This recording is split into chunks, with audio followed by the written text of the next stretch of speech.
I'm gonna cook right back now. Right now. The other one works.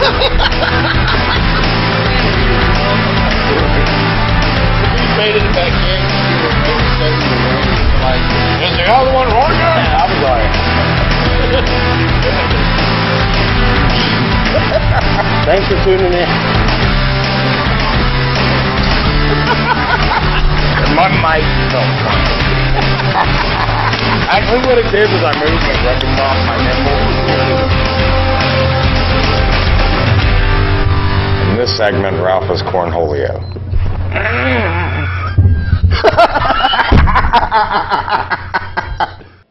Hey, what's up, everybody? Right now, we're sitting here with actress model Ina Martinez. How you doing? I'm good. It's good to see you again. Hi, yes. Good How you to been? see you. I'm good. Real good. Yeah. All right, so we talked to you before at Sunrise Casino in Indiana. Yeah, and that interview was kind of, you know, so all the background noise and everything is pretty terrible. So how did you get started in the acting and modeling? The modeling part, I was working as a teenager, helping my family park cars for a fundraiser. And I went, you know, after I finished doing my job, I went walking around, played some volleyball with these people, and talked to them afterwards, and they said that they needed an extra model for their swimsuits. And so I went to go ask my parents if I could model, you know, some swimsuits, and they said yes. So I ended up modeling for Sun and Ski some swimsuits, and I did some body glove swimsuits, and I kind of liked it. It was just fun for me. I like being looked at and stuff, and the swimsuits were really, really nice, and you got to keep them too. So that was really a nice perk of modeling, and that's where my first modeling gig was, just on random, without having an agency and stuff like that to book me. That's cool. Acting, I ended up answering an ad and called this director probably like 20,000 times. You know, and it kept going to voicemail, and I kept leaving my number. I kept sending thousands of emails, and when I had a day job, and when I was working the last day during Christmas, that day they called me up and said if I could come tomorrow, and I was like, yes. And then it wasn't even an independent film. It was actually my first feature film, so that was my first film that I got into, which ended up being a feature film, and that one's called The Tomb. And that's with Wes Bentley, and it's pretty cool. It's like about vampires and stuff. Now, in that, when you were a gothic party girl, yeah, right? Yeah, yeah. I got a list right here. We're going to get into with all kinds of stuff, and some of my favorite little, you know, advertisements with the beers and the liquors and stuff like that. And but now, how long have you been? How long have you actually been doing the acting and the modeling? Well, I was doing it part-time for like maybe from 2002 to 2007. I was only doing it part-time, and then since then I've been doing it full-time. Cool. So cool. about 10 years. It's a little stretch. It's pretty cool. Yes. Now, do you have any like horror stories or like embarrassing moments or anything like that with any of it? I mean, you know how they say people trip and stuff sometimes? Yeah. I didn't trip, but when I was modeling like a beaded gown, I was in a pageant, and I was being escorted, and my dress went all the way down to the bottom of my heels, and I was wearing these really, really high heels and stuff. You know, they want you to look tall. And my heel was stuck in the hem of my dress, and I kind of kept kicking and kicking and kicking while I'm standing all looking pretty and stuff. I'm kicking my leg out and stuff, and I kind of was walking on my dress, and then it finally came out when I came out in front of everybody. But I had to walk down this stretch with my heel stuck in my dress and stuff, and I almost fell, but I just kind of like walked slower. Yeah. And stuff, and I just kind of like smiled really big, and then it was funny because after I turned around, my heel came out of my dress when I was leaving the crowd. So but I was wondering if they knew. You know, sometimes you always wonder if they know, like, what's going on. Oh my God, this is going on right now, right in front of everybody. You got to stand, smile, look cute. Yeah, one of those. Oh my God, do they know? Can they see it? Type deal. Yeah. Did they just see me kick this shoe out? Do I look like a horse? Did they see my leg going? Yeah, I was wondering if I looked like a horse kicking my heel out of my dress. Now, what about influences? Like, who are your influences in modeling and acting, or both, or? Let's see. There was a model from a long time ago, and her name was Gia Karanji.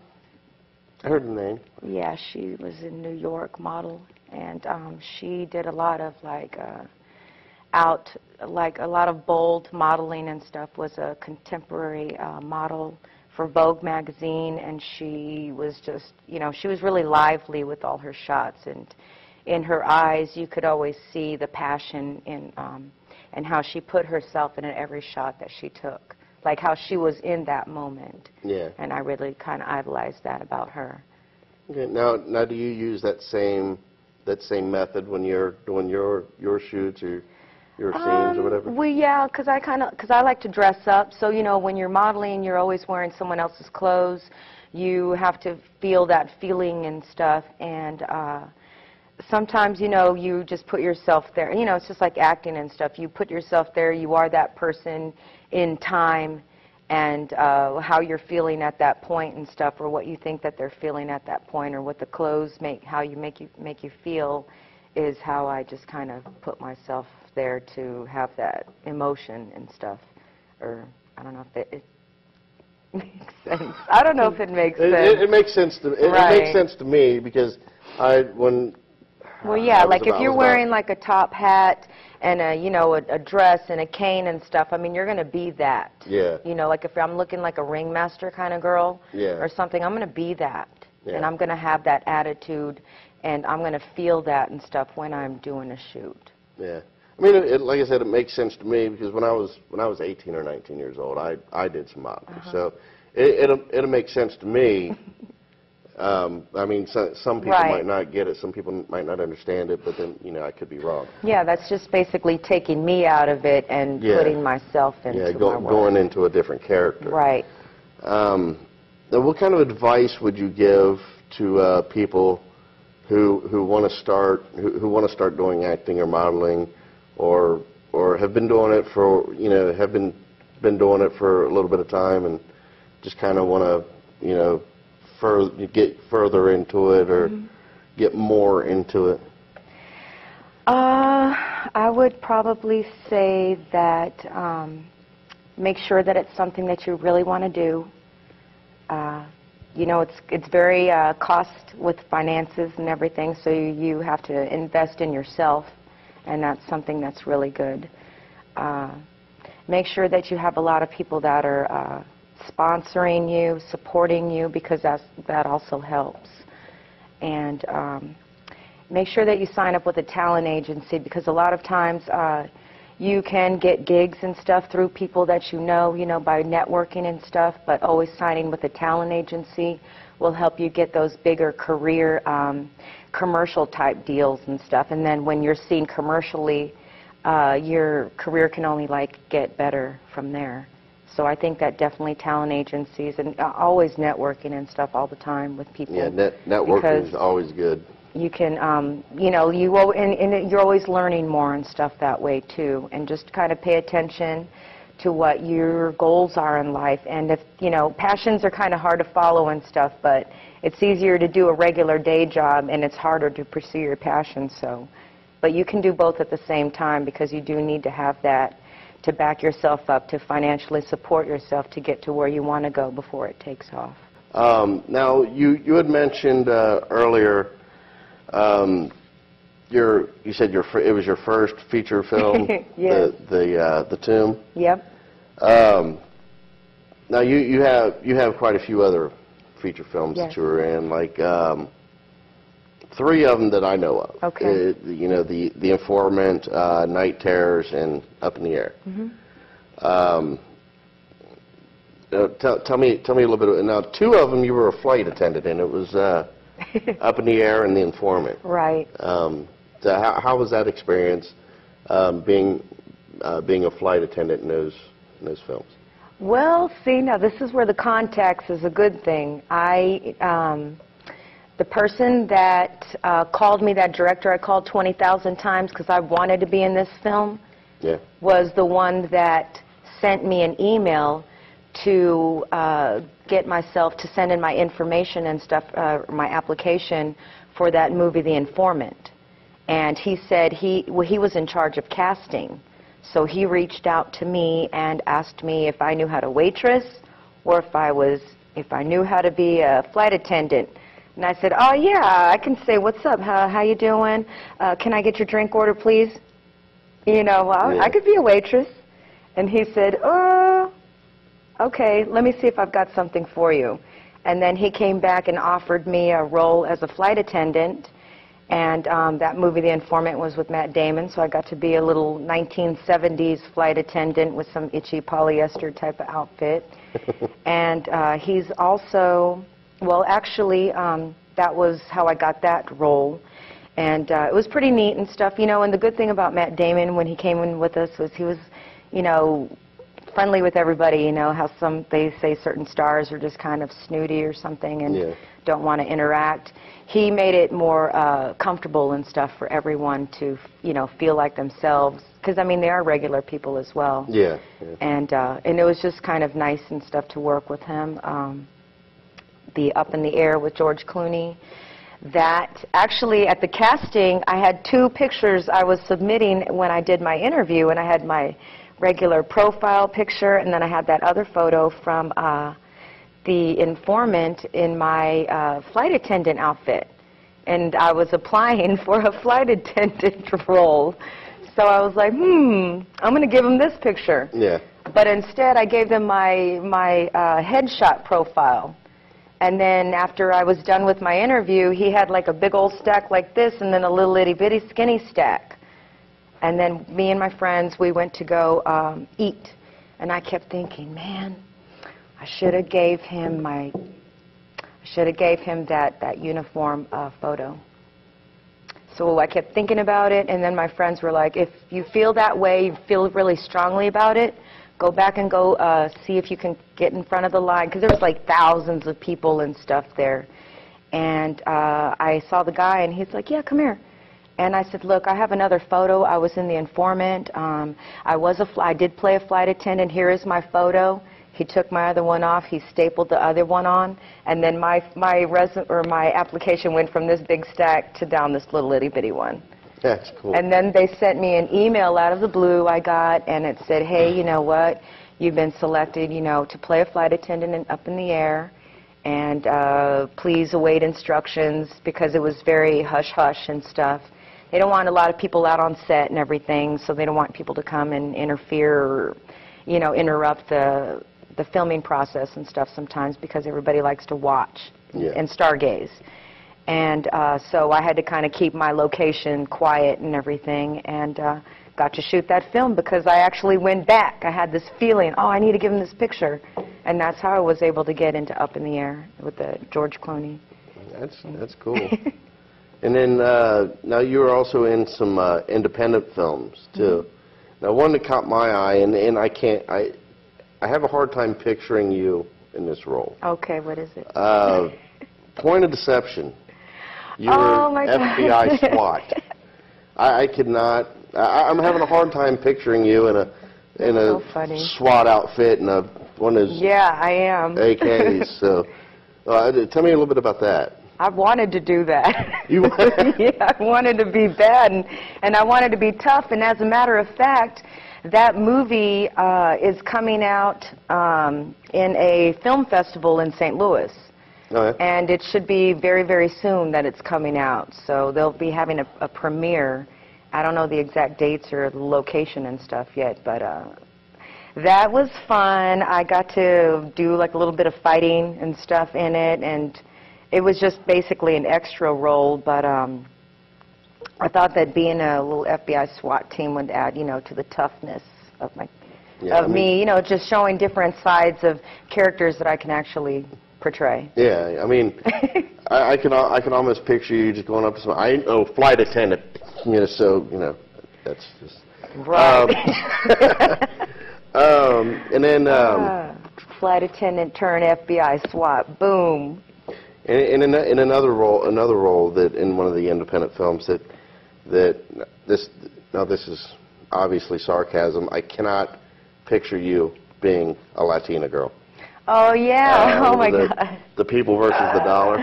That was a documentary. I just put myself down, but like that because when they were doing a documentary, they had wrote a poem kind of thing, and they were doing it on a teleprompter, and I was driving from, I don't remember where I was driving from, but I at least had 2 hours to memorize it while I drove to this station to film it, and I could hear these people talking, and he was doing like a lot of different ethnicities and stuff that was talking about, about government stuff and everything. So my role, because he had all the ethnicities filled, I was the Latina person that filled that role. So it was kind of like well, you're Latina, I need a Latina. So. Yeah, hey, by the way, I'm a Latina. Yeah, I could do that. And now, Facing Your Fears, that was a theater, Yep. like a play. Yes, it was a play. And you... I was a host. Yeah, television host. I was Rada. Yeah, this was a comedy. I was a television host, and back in the day, there was this Latino male host named Geraldo, and I was the female version named Geralda. And it was just hilarious. People came on my show, and I was to be interviewing them, kind of like what you're doing to me. And but we had couches. No, I'm just playing. Well, our couch was occupied, right. So. No, I'm just playing.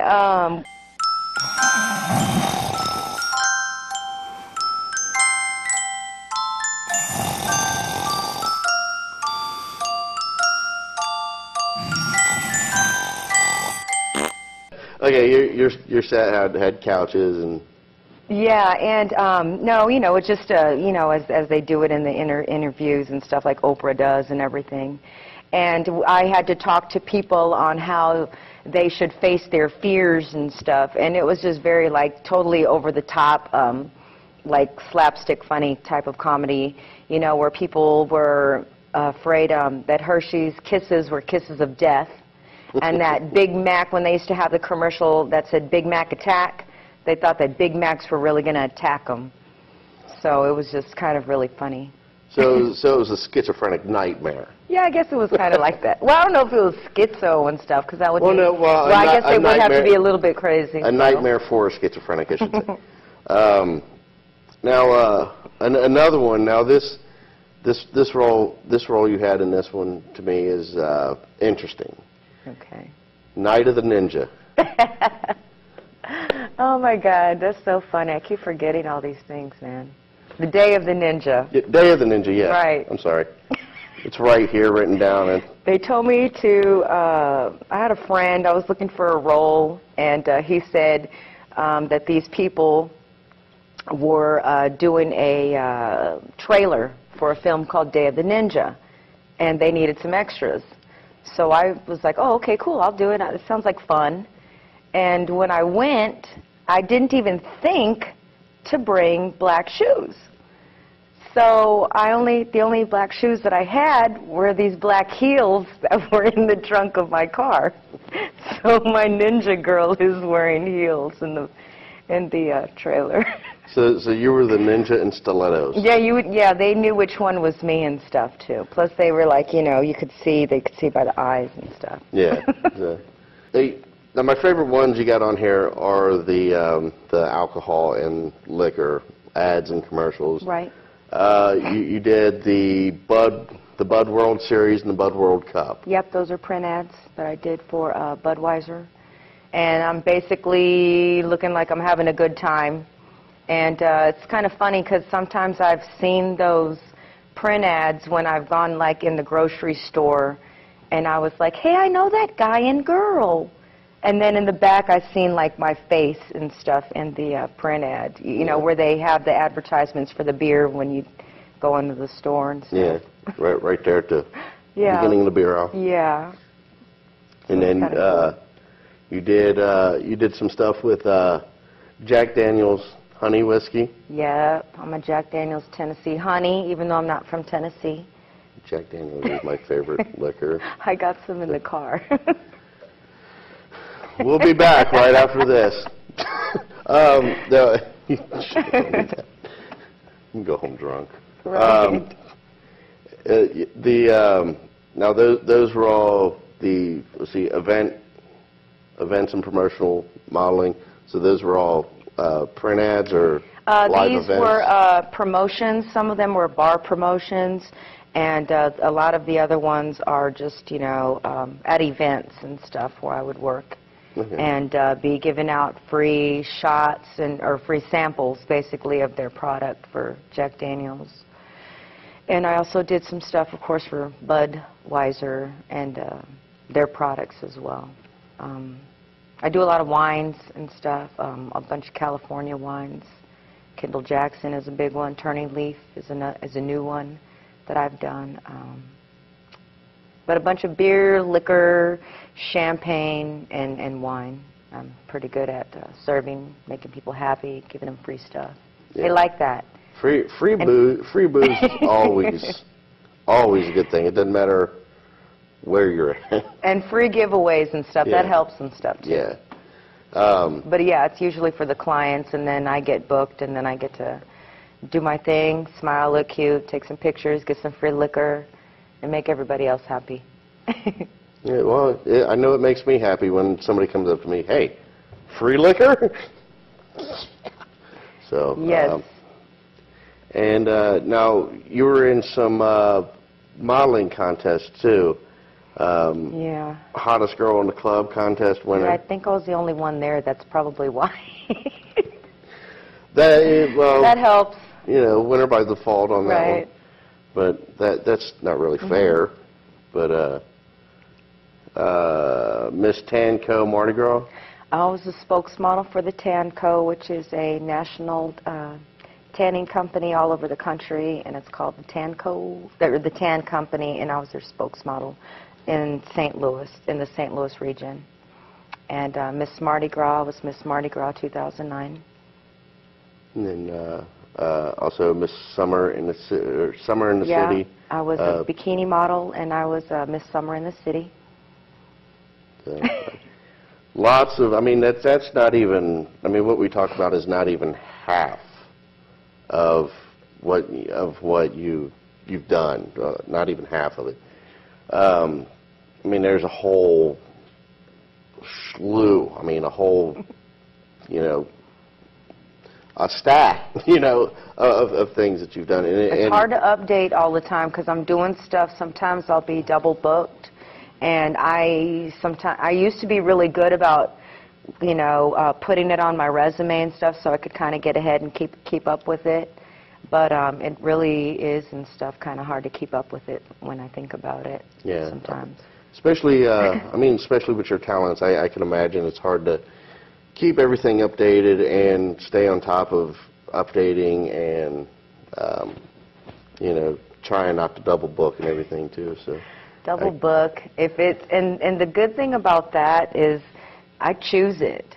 Right. You know, I get to choose my own schedule.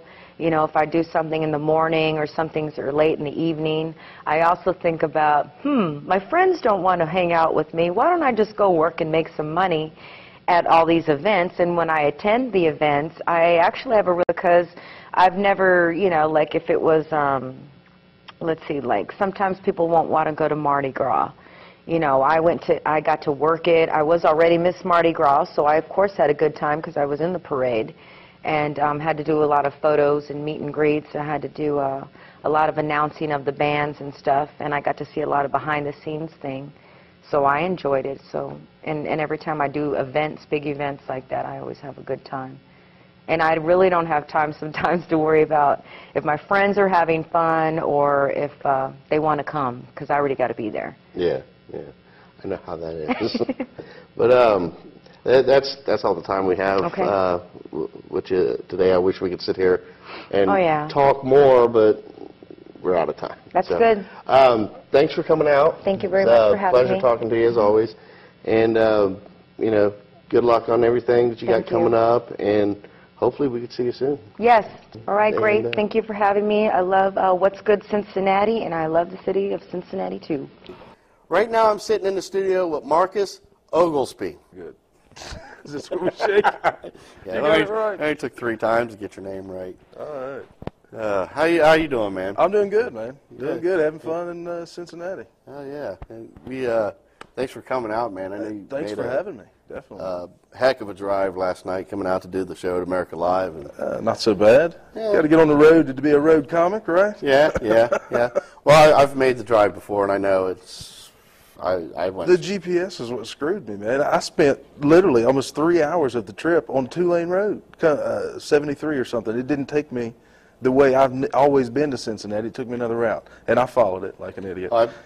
The GPS, I'm literally 3 hours, 2-lane road. How was that even possible in 2012? You got to hit a 4-lane somewhere. Yeah. Well, that's what I thought too. And I'm sitting there, and when my GPS told me, you know, go 32. I'm like, what? That's out by East. That's Eastgate. What? So I did it, and I'm like, wow, you know. So it's telling me, you know. They suck. Well, I'm being from West Virginia. Sometimes they'll lead you out on like a little 4-wheeler trail, literally. I'm crossing creeks, and so they're good when you're around town. Yeah. But GPS should be like gone plumb stupid. That's what it's. Yeah. Well, how long have you been doing stand-up comedy? I only started doing it, got on stage September 17th of last year, so I'm still a newbie. So you're pretty new. Still a newbie at it, but like I've told folks, I think I was as prepared as you could be, being a greenhorn. A lot of folks do it on a dare or get drunk and what the hell.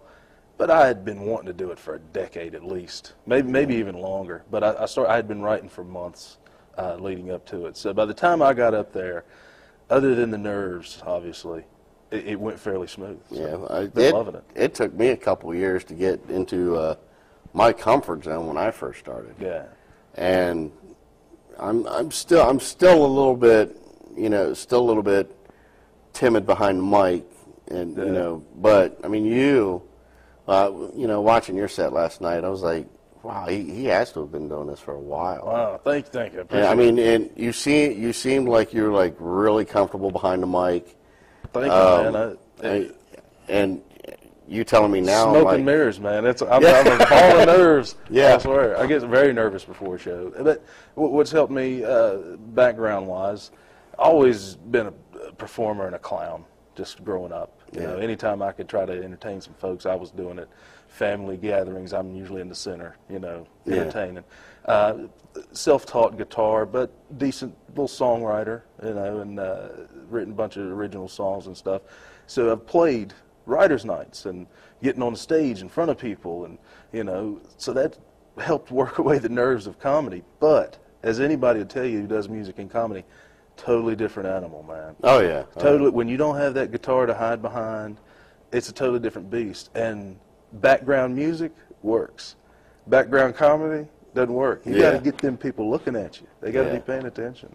Yeah, because you only got the one vocal in comedy. Absolutely. Or the one audio in comedy, and that's your voice coming through the mic. But and I understand what you're saying. With, you know, and with music, you got other music in the background. So if you miss one note, I guess it's not such a big deal. Sure. Well, it's not a big deal when the people at the front table are talking. They're still enjoying you play. Right. Right. But if they're talking in they're not hearing you. Yeah. It's just different animal. And that's a big problem with a lot of comedy shows. Is you got people that are in the front row or even in the back talking, and it's just it's very disruptive, and it's for some comedians it's hard to you know, stay on track with with people talking, and some people some comedians can do it. Some comedians are just, you know.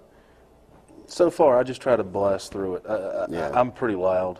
My style of comedy is pretty preachy and you know, pretty loud. So unless somebody is really wanting to cause a problem, I pretty much just bolster through it. I don't acknowledge them too much.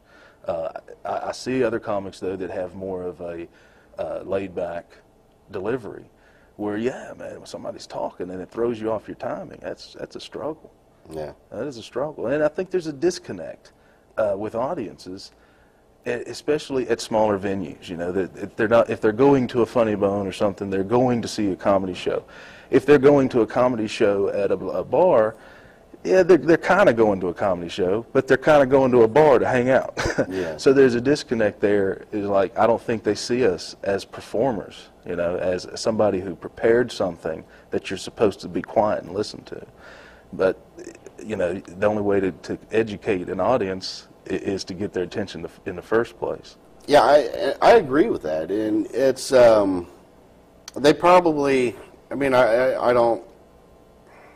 I've never been one to go to a comedy show and talk. Right. I've always been one to go and listen and see the actions of the person that's doing the show and everything. But I almost think that the people who are talking during the comedy show are kind of taking it as a type of karaoke because I've been to karaoke nights where I mean it's you don't so much have to watch. I mean, yeah, it's humorous to watch right. somebody get up there drunk off their ass and try to sing a song. Yeah. The actions are humorous, but it's more entertaining to hear. Again, the background music is okay, even if it's yeah. karaoke. But I think it's the thing. They don't see stand-up in their everyday lives. Right. Growing up, concerts, everybody sang in a choir or something. Growing up, you understand when somebody's doing a performance or even a play or something or acting something out, people are comfortable with the fact that they are now the audience member and they're quiet. But a lot of people coming out to these shows have never been to a comedy show. And if they have, probably the same small venue, they don't really understand the relationship between the comic and the audience. Yeah. They don't get it. That's why there's a disconnect there. People don't see it as something that you've prepared and you need their attention. Yeah. They try to talk through it. And it's sad because it makes the whole show struggle. The people who did want to hear it, you can't enjoy it. If it throws the comedian off, nobody enjoys it, and it gets ugly. People throwing wine glasses at comedians' head. I don't know if you heard of the Tammy Pescatelli thing. No, I didn't. Yeah, a heckler threw a wine glass at her. He scratched her retina, and she wow. tried to press charges, and apparently the cops wouldn't. They just said you ought to expect that. So then a couple nights later, Eddie Griffin, same thing happened. He threw the bottle back. Big brouhaha about it. Wow. So comedians are fighting back, folks. Yeah. So that means pay attention. Heckle at your own risk. So, yeah, it's definitely come a long way from tomatoes and lettuce. I hear you, man. And I think, and there's some audience members who think that they're supposed to interact with you, Yeah. Well, Disconnect. sometimes it's okay. I mean, it just depends on the comic. Right. Yeah. It lends itself to different styles. Yeah. I mean, I've been to a show where I've actually seen the clubs getting ready to kick somebody out because they were just bombing or well, no, oh, you're talking about an audience member? Yeah, an audience member. It was getting ready to get kicked out. Because they were being belligerent. But the comic style. Well, no, they wasn't getting belligerent. They were just interacting with the comedian. Okay. The comedian stopped the security from escorting this woman out. Actually, matter of fact, it was Funny Bone. Or not Funny Bone, Go Bananas, I'm sorry.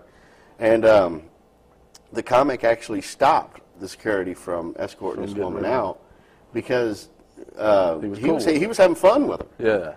I mean, she wasn't being a bitch or nothing. Right. She was just. And that's the problem. There's such a fine line. Yeah. Oh, yeah. There is. I mean, what was cool for him, and now she thinks that's cool, and everybody at that show thinks it's cool. Ain't cool for the next guy. Right. Right. So it's tough to work that balance, man. It really. Yeah. is. I mean, I've dealt with my fair share of hecklers too. So I mean, and there's been once or twice where somebody's had to been escorted out, and yeah. I mean, there are some places where the venue won't even do anything about it. Right. You know, it's like, even if you tell them, you know, beforehand, you say, hey, if somebody starts getting out of hand, they're going to have to go. Yeah. Now, a lot of venues don't have security. You know, they don't have. Right. Well, see, like when I do show, when I set up a show and it's, you know, there's a pretty big crowd there, I will let the people know Up front, hey, huh? keep your table talk down to a minimum. If you talk during a comedian's set, expect to get. Right. I tell them that. People, like you said, people don't understand. People don't understand the relationship between the comic And it's the bad part. We want them to come out. We want people there, and we want them to have a good time, and we want them to, you know, have some drinks and have a, you know, loosen up. But there's a fine line there, and it's up to us. It's up to us. We can't complain about that. You can deal with it when it comes. I've been really lucky in that regard. I haven't had any like real dramatic heckling experiences or anything. And again, well, you've only been doing this. Right, I haven't been doing it very long, but I motor through it. It helps, I think. I don't acknowledge it. I think if you acknowledge it, it just feeds them. Well, and see, I had the same mentality about it. Like, oh, I'll just ignore them. You know. And at some point, you just can't. You will get some people that just keep going. Yeah. Just keep going. Like not satisfied until. Yeah, they're not going to be satisfied until you come back at it. Well, a lot of the hecklers they bring the offense that they take onto themselves. Sure. And because they're expecting to go in there, and when they start to heckle, they expect to be the one to get the bigger laugh out of the crowd because they think that they can tell jokes behind the mic. That's what I say, man. But then they get slapped in the face with a comeback, and the comedian gets a bigger laugh.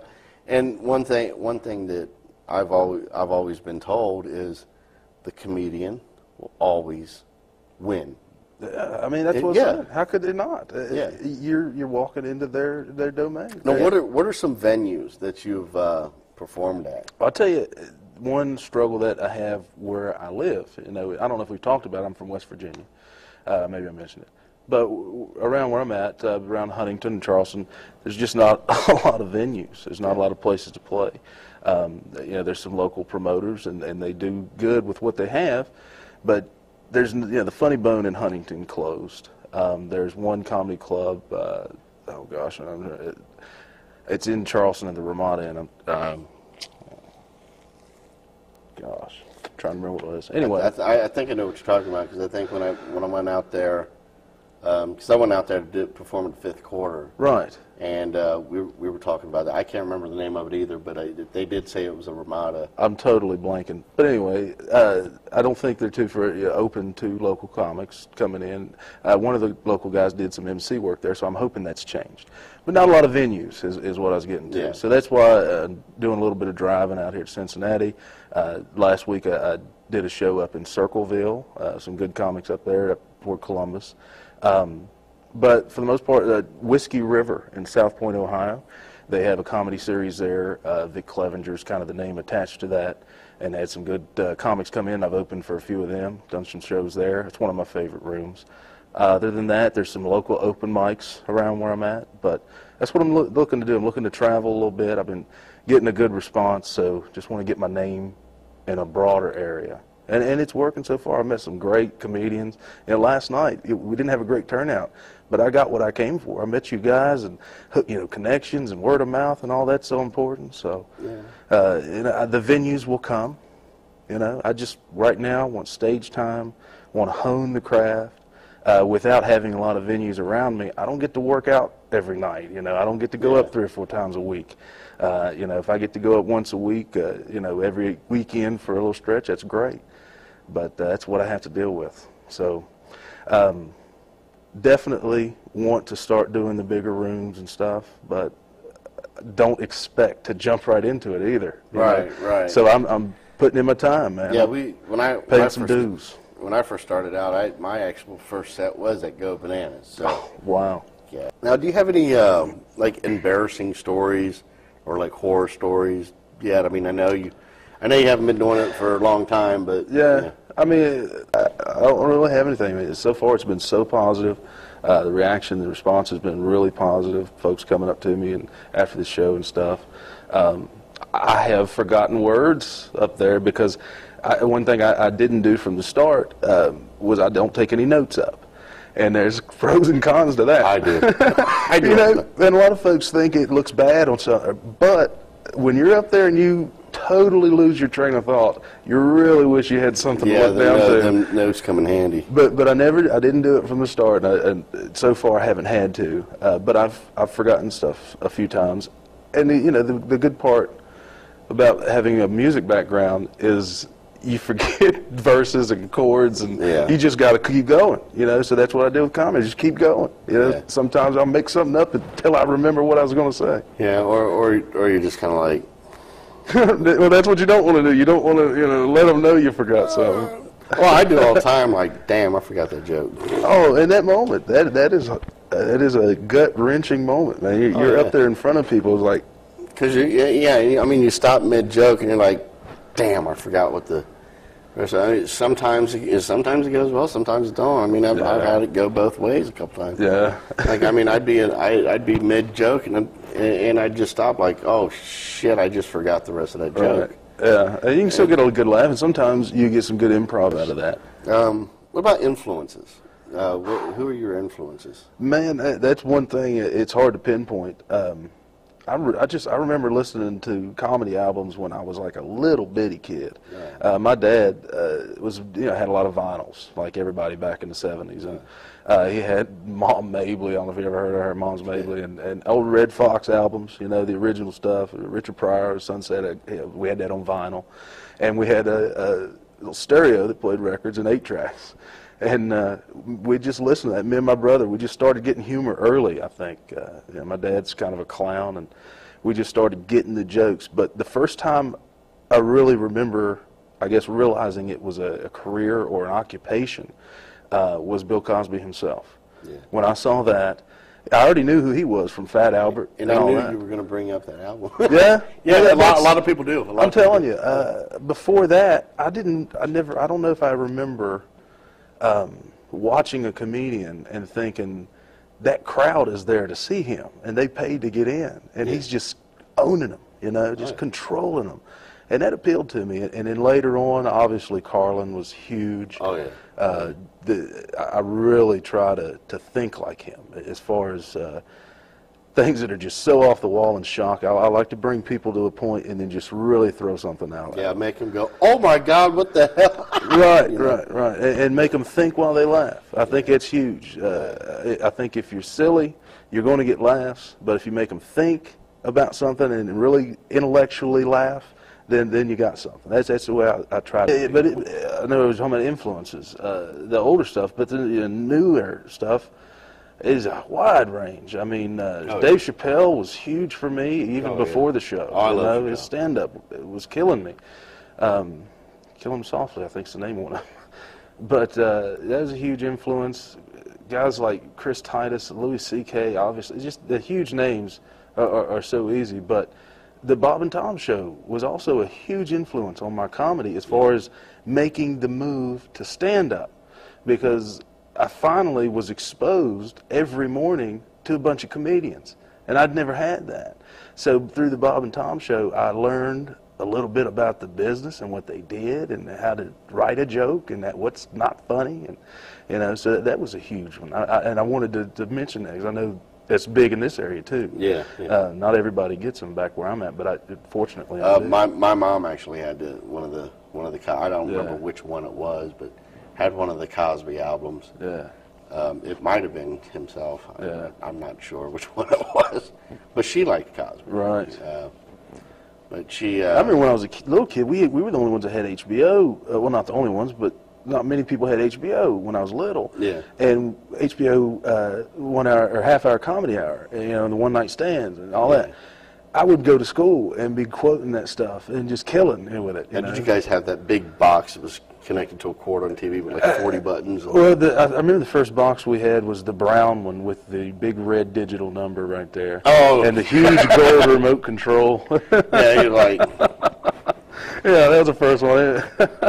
We had ESPN and HBO. It was great. Channel 19, but I got to push 14 buttons. I remember that. I vaguely remember that one. But yeah, I grew up with the.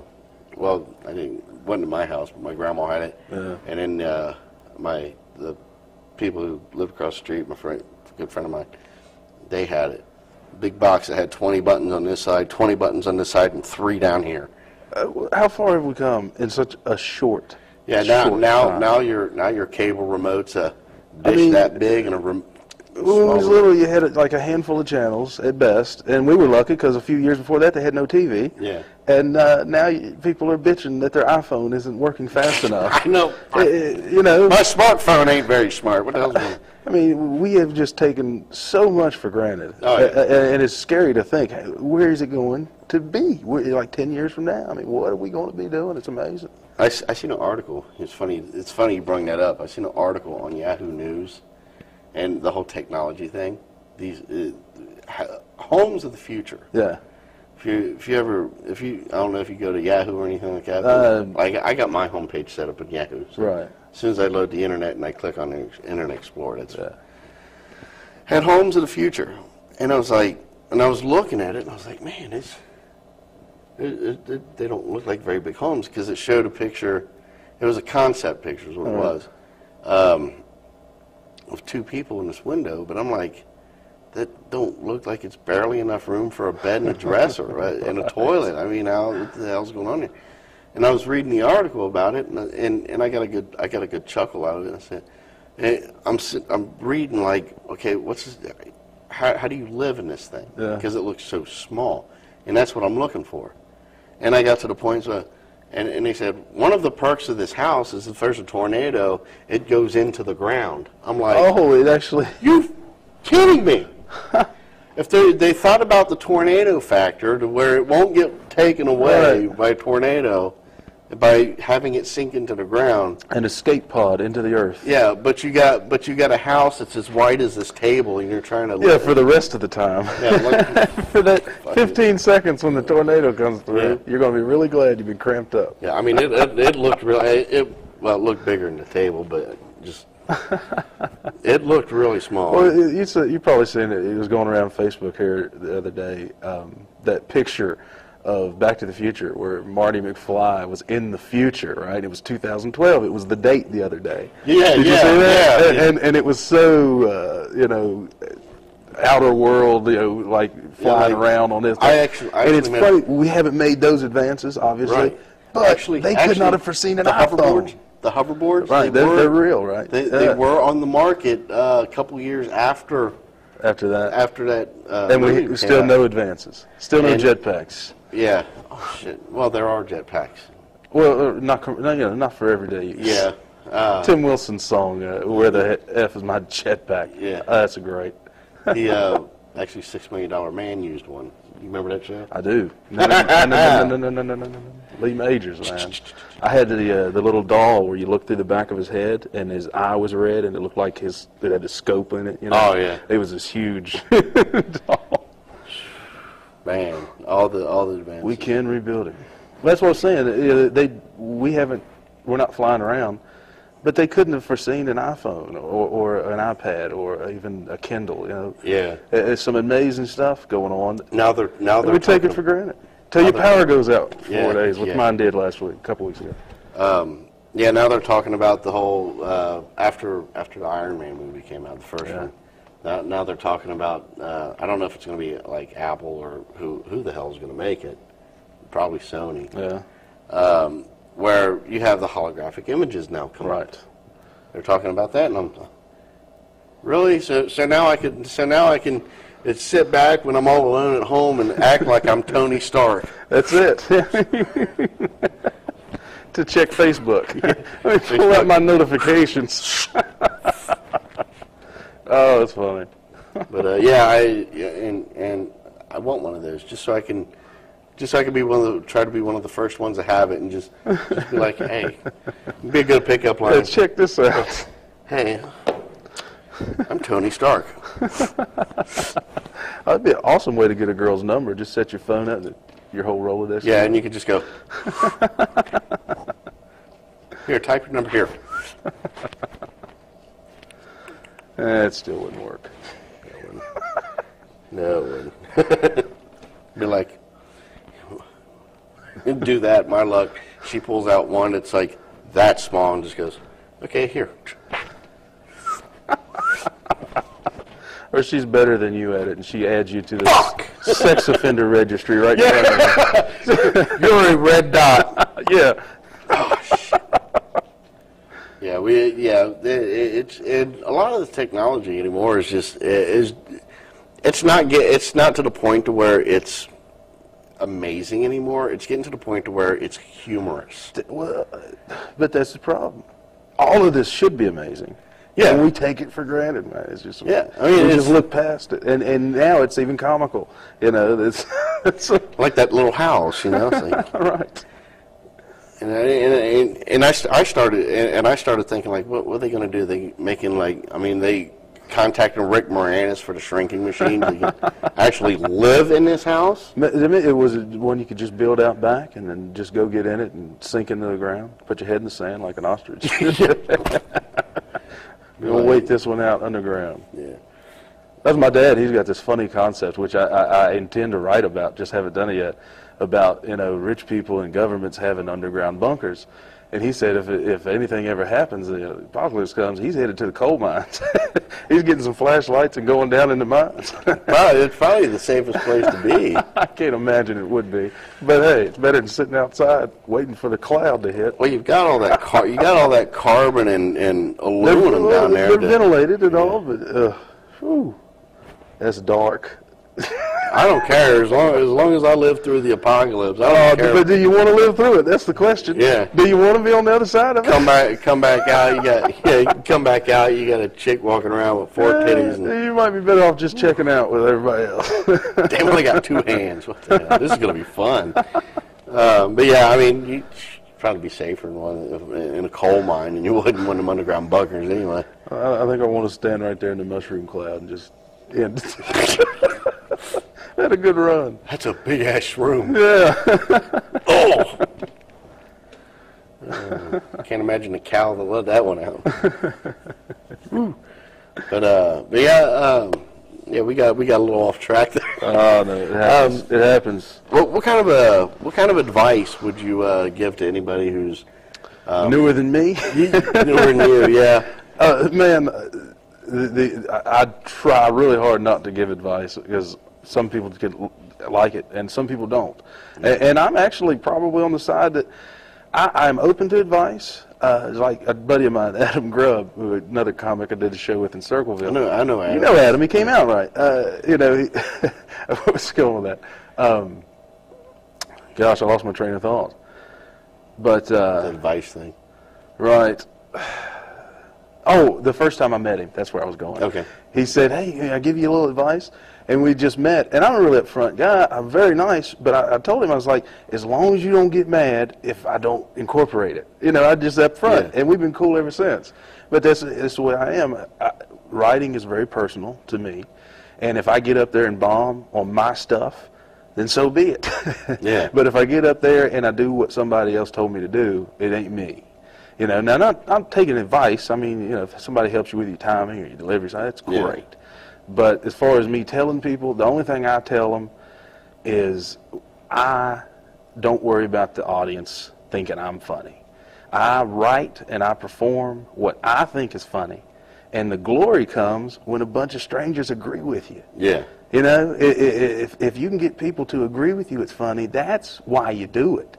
And if somebody's out there and they're not laughing, it wasn't meant for them. You know, they just happened to show up that night. I'm writing for the people who get me. And when I can get big enough to where I can draw only those people, then that's Xanadu. You know, that's the perfect scenario. But until then, there are going to be people there who you did not write that joke for. So I just say do what makes you laugh and what you think is funny. And if people never agree with you, find something else to do or keep struggling. You know, it's up to you. Now, see, I personally won't take that advice because what I think is funny will get me arrested. Maybe, but you wouldn't be the first. And put as a red dot. You wouldn't be the first. You might be the next Sam Kinison or something. If what you think is funny is offensive to other people, you just haven't found the right group of people yet. It's offensive to everybody. Everybody? I just go up and cross the expose board. myself. Oh, yeah. Well, that's performance art. Whole different realm. Yeah. You got to promote that differently. So, Mr. Hoover, you are now a red dot on to find a... But that's what I did, man. I like I said, by the time I actually went on stage, I had been writing for a long time. And I knew what bit I wanted to do first, and I had it down, you know, and I think it's hilarious, so who cares what other people think. And so far, I've had a great response where people are agreeing with me. And that's some more advice I'd give to anybody. It doesn't matter if there's 200 people or 5 people. You have to bring the same energy level. Yeah. Because those 5 people, there might be somebody in the audience who can help you out, or put your name or spread your name, something. Or even if you just entertain those 5 people. Yeah. So I see a lot of comics when they don't get a good turnout, or if it's not exactly going their way, they shut down. Yeah. And I try not to do that. I'm bad about that. But it's natural. Yeah. And I try to keep that energy level to a point where, you know, they didn't pay to see me, whatever, but I try to pretend they did. Yeah. Well, see, my whole mentality about that is being a promoter. It's hard to be able to separate the being a promoter part and being a performer. You're part. Emotionally tied to both. Yeah, because as a promoter, you promoted that show. You worked your ass off. Absolutely. To get that show going, and then you don't get the turnout that you expected. Yeah. I mean, and then you got to shed that disappointment and go get on stage. Yeah, and you got to try to push that aside and be a performer and have that. I admire you putting this stuff together. That's why I never hate on promoters, man, because I ain't the guy to do it. I'm a performer. You know, you tell me when and where to be there, I'll show up and do my damnedest to be funny. But I can't hustle like that, man. I admire it. It is work. It is work, and people that think it ain't are crazy. Yeah, it's definitely it's definitely work. Yeah. I mean, because you've got to know the talent. You got to have You got to have a relationship with a bunch of the talent. Yeah, the guys back home, we told you knew Chico Lytle, Adam Grubb. He puts on good shows too. I've never actually been to one. I've never actually been to one of the shows that he's put on. Yeah, Adam. The Whiskey River shows, he helps out, basically organize those. It plays a huge part in them. I'll say that. I don't want to take away from anybody else, but he plays a huge part in those. And the other guys, I'm in a show coming up with James Chase. Real good comedian around in Huntington. We're playing Lowry's. I think that's next Thursday, actually. And I know you hadn't asked me yet, but I'll go ahead and plug some stuff.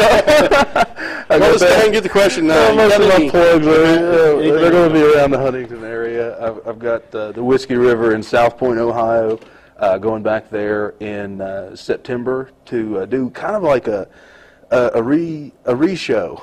Back in maybe it was April, I think, or March. Tyrone Davis, very funny comedian. I learned a lot from just being in the room with him. Rick Carlton, another very funny guy. They came in and I opened for them, but there was a tornado warning that night, and we didn't have hardly any people. So they are coming back in September, and we're going to do the same show and see if we can get a better turnout. But got a lot of little shows in the hopper, things popping up. I try not to turn anything down. So, hopefully get some connections from this and the Columbus trip I made last week, and start getting out here in Ohio a little bit more. Yeah, you mentioned the weather thing too. That's another thing that has a lot to do with turnout. Yeah. I just have to throw that in. The huge storm on the 29th that I'm sure hit y'all too. It crushed West Virginia on June 29th, a couple weeks ago. 500,000 people without power in West Virginia, and I was one of them. Actually, I got a show canceled that night. We were in Logan, West Virginia that night. It got canceled. Yeah, man. This has been, like I said, this has been probably one of the better interviews we had here. Awesome, man. Glad to be part of it. Really appreciate you coming out, man. Thanks for having me. Thanks for having me. Hope you come back. Have me back when I have some horror stories to tell you. Oh, definitely. We might even have you back before then. Shoot you, man. Yeah. Support local comedy. Yes, sir.